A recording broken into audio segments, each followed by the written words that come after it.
ज्याप्रमाणे पाऊस झाल्यानंतर टँकर बंद करण्याचा कर्तव्यदक्षपणा दाखवला, तसाच कर्तव्यदक्षपणा नुकसानग्रस्त शेतीमालाचा पंचनामा करण्यासाठी दाखवा.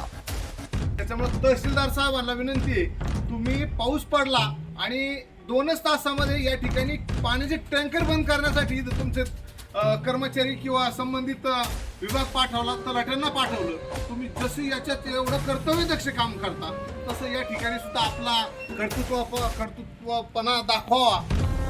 गावातील शेती नुकसानीचे पंचनामा करण्यास तलाठ्यांचा नकार. तलाठी भाऊसाहेब म्हणून राहिले, गावातला पंचनामा मी काय करणार नाही. आता आम्ही काय करायचे? पंचनामा झाला नाही तर भिजलेले कांदे तहसील कार्यालयात मिळणार. सरपंच शरद पवारांचा आक्रमक पवित्रा.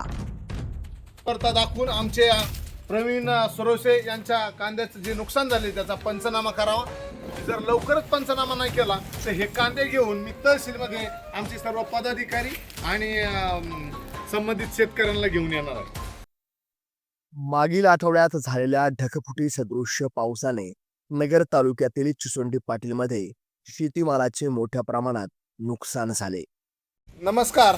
आज आपण चिचोंडी पाटील गावात प्रभाग क्रमांक 1 मधील साईनगर या लेन नंबर 2 ला आहोत. या ठिकाणी मागील आठवड्यात संपूर्ण नगर तालुक्यासह राज्यात पाऊस झाला आणि त्यामध्ये चिचोंडी पाटील येथील सुद्धा शेतकऱ्यांचं खूप मोठं नुकसान झालेलं आहे कांदा पिकाचं. आमचे मित्र प्रवीण सुरवसे यांनी या ठिकाणी शेतातून कांदा चाळीमध्ये टाकण्यासाठी आणला आणि तेवढ्यात पाऊस आला आणि पाऊस आल्यानंतर खूप मोठं त्या पावसाचं पाणी लोणी रस्त्यावरून आलं आणि त्यांच्या या बुसाऱ्याचा, आपण या ठिकाणी बुसारा पाहू शकतो, या बुसाऱ्या टाकण्याआधीच ट्रॅक्टरमध्ये खाली केले कांदे. बुसाऱ्या टाकण्याआधीच काही कांदे बुसाऱ्या टाकले, काही इथं असताना संपूर्ण कांद्याचा यामध्ये खराब झालेले आहेत.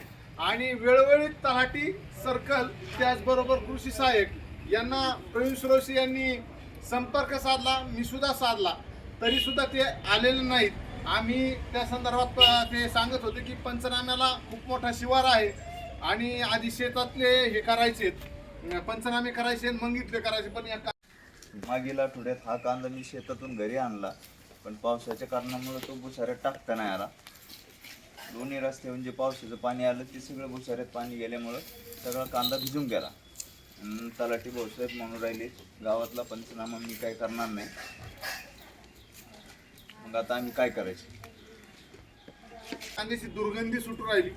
2 दिवसापूर्वी सभापती आणि आम्ही तहसीलदारांशी बोललो. त्यांनी मग या ठिकाणी 3 व्यक्ती वाढून दिल्या किंवा एकूण 5 लोक पंचनाम्याला मिळाले. पण तरी सुद्धा या ठिकाणी ते पंचनामा करायला येत नाही. याची दुर्गंधी पसरून स्थानिकांना त्रास व्हायला लागलेला आहे.